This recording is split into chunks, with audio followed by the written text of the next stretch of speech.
अस्सलामुअलैकुम रहमतुल्लाहि व बरकातुहू। आपकी स्क्रीन पर मौजूद इस चुनावी आंकड़े को सोशल मीडिया पर दिखाकर मुसलमानों में ये भ्रम फैलाया जा रहा है कि समाजवादी पार्टी के हारने की वजह एमआईएम को मिलने वाला वोट है।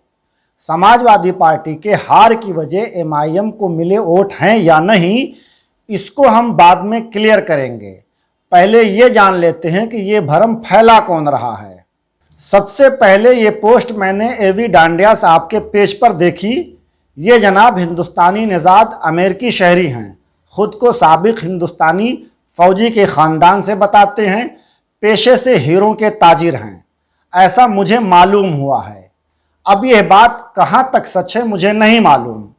गुज़िश्ता कई सालों से मैं इन्हें फेसबुक पर देख रहा हूँ। डांडिया साहब हिंदुस्तानी सियासत और रोज़मर्रा के वाक़यात पर खुलकर अपनी राय रखते हैं। सोशल मीडिया पर उनके अच्छे खासे फॉलोअर्स होने के साथ साथ हिंदुस्तान में भी ये सोशल वर्क करते हुए देखे जा सकते हैं। मुझे नहीं मालूम कि उन्होंने ऐसी बेबुनियाद पोस्ट क्यों डाली। पहली बार जब मैंने इस पोस्ट को देखा तो नज़रअंदाज कर दिया, लेकिन जब इसी पोस्ट का स्क्रीनशॉट मेरी पोस्ट पर डाला गया तो मुझे लगा कि अब इस पर बोलना ज़रूरी हो गया है।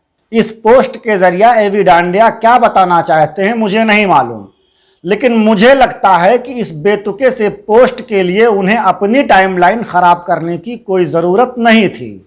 इस पोस्ट के ताल्लुक से सिर्फ इतना कहना है कि ये एक गुमराहकुन और मुस्लिम पॉलिटिकल एम्पावरमेंट के ख़िलाफ़ बेबुनियाद इल्ज़ाम है। ये तस्वीर का महज एक ही रुख है। तस्वीर का पहला रुख आपने देख लिया है, अब दूसरा रुख मैं दिखाई देता हूँ। दरअसल इस पोस्ट में जानबूझकर एमआईएम को टारगेट किया गया है, जबकि सच्चाई ये है कि इस तरह के 1000, 2000 और 500 वोटों से समाजवादी पार्टी सिर्फ यही 4 सीटें नहीं हारी है, बल्कि 100 से ज़ायद ऐसी सीटें हैं जहां समाजवादी पार्टी बहुत ही मामूली फ़र्क से हारी है। लिहाजा इस पोस्ट में उन तमाम सीटों का भी जिक्र होना चाहिए था जो जानबूझकर नहीं किया गया। अब चूंकि पोस्ट में इन्हीं 4 सीटों का जिक्र है तो मैं भी ज़्यादा झमेले में ना पड़कर इन्हीं 4 सीटों की हकीकत आपके सामने रखकर ये साबित करूंगा कि समाजवादी पार्टी के हार का ठेकरा एमआईएम के सर फोड़कर समाजवादी पार्टी और अखिलेश यादव को बेकसूर साबित नहीं किया जा सकता। रही बात कि समाजवादी पार्टी इलेक्शन क्यों हारी, तो इस पर हम इंशाअल्लाह अपनी अगली वीडियो में तफसीली गुफ्तगू करेंगे। फिलहाल यह समझ लेते हैं कि समाजवादी पार्टी के हार के लिए एमआईएम क्यों जिम्मेदार नहीं है। सबसे पहले आप कुर्सी विधानसभा सीट का ये मुकम्मल चार्ट देख लीजिए। ये बात ठीक है कि एमआईएम ने 8541 वोट हासिल किए और समाजवादी पार्टी महज 520 वोटों से इलेक्शन हार गई, लेकिन इस हार का ठेकरा सिर्फ एमआईएम पर ही क्यों? मुल्क की सबसे पुरानी और सेकुलरिज्म का सर्टिफिकेट बांटने वाली कांग्रेस पार्टी के 2803 वोट और बहुजन समाज पार्टी के 35,561 वोट समाजवादी पार्टी के हार की वजह क्यों नहीं हैं? आखिर वो 520 वोट जिससे बीजेपी की जीत हुई वो एमआईएम को मिलने वाला ही वोट कैसे हो गया? समाजवादी पार्टी को हराने भर का वोट तो कांग्रेस और बहुजन समाज पार्टी के साथ साथ आम आदमी पार्टी के पास भी है, फिर भी बीजेपी को जिताने का इल्जाम सिर्फ एमआईएम पर ही क्यों? इस पोस्ट में दूसरा नाम मुरादाबाद सीट का है। यहां भी इत्तेफाक से समाजवादी पार्टी 520 वोटों से ही चुनाव जीतने में नाकाम हो गई। यहां भी एमआईएम को मिलने वाले 2661 वोटों को ही टारगेट किया गया, जबकि इस सीट पर भी सेकुलरिज्म की अम्मा कही जाने वाली कांग्रेस पार्टी के उम्मीदवार रिजवान कुरैशी को 5351 वोट और बहुजन समाज पार्टी को 14013 वोट हासिल हुए, जो समाजवादी पार्टी के हार की वजह बने। लेकिन समाजवादी पार्टी के हार की वजह सिर्फ एमआईएम के वोटों को ठहराया गया। इसके अलावा इस लिस्ट में तीसरा नाम नागपुर असेंबली सीट का है।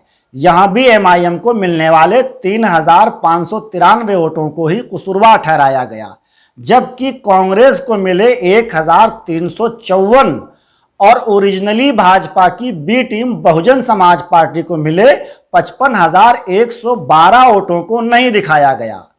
315 वोटों से हारने वाली समाजवादी पार्टी इनमें से किसी भी वोट से जीत या हार सकती थी, लेकिन हार गई तो जीत के लिए न मिलने वाला 315 वोट MIM के खाते में डाल दिया गया ताकि आवाम को मुस्लिम लीडरशिप के ताल्लुक से गुमराह किया जा सके। चौथा नाम सुल्तानपुर सीट का है, जहां 1388 वोटों से समाजवादी पार्टी का उम्मीदवार चुनाव हार गया। जहां कांग्रेस पार्टी के उम्मीदवार को 2655 वोट मिले, जबकि मायावती की बहुजन समाज पार्टी को 22,521 वोट मिले।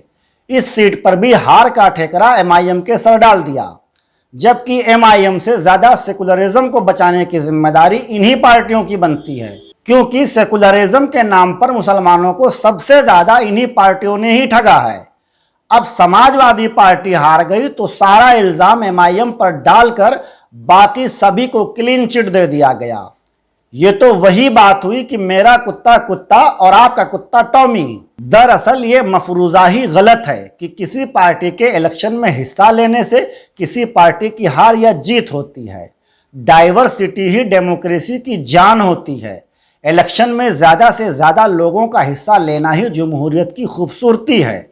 लिहाजा इस तरह के बेबुनियाद पोस्ट का सिर्फ यही मतलब होता है कि मुसलमानों को मिसगाइड किया जाए ताकि मुल्क में मुस्लिम लीडरशिप को परवान चढ़ने से रोका जा सके। मुसलमानों को इस तरह के बहकावे में हरगिज नहीं आना चाहिए। हराओ और जिताओ की पॉलिसी से बाहर निकलकर अपने वोट बैंक पर ध्यान देना चाहिए, क्योंकि इसी वोट बैंक से मुल्क में मुसलमानों का वकार बहाल होगा। आज की वीडियो में बस इतना ही। अगर अभी तक आपने हमारा चैनल सब्सक्राइब नहीं किया तो फ़ौरन कर लीजिए और फेसबुक पेज को भी लाइक करके हमारे इस सियासी बेदारी मुहिम का हिस्सा बने। शुक्रिया।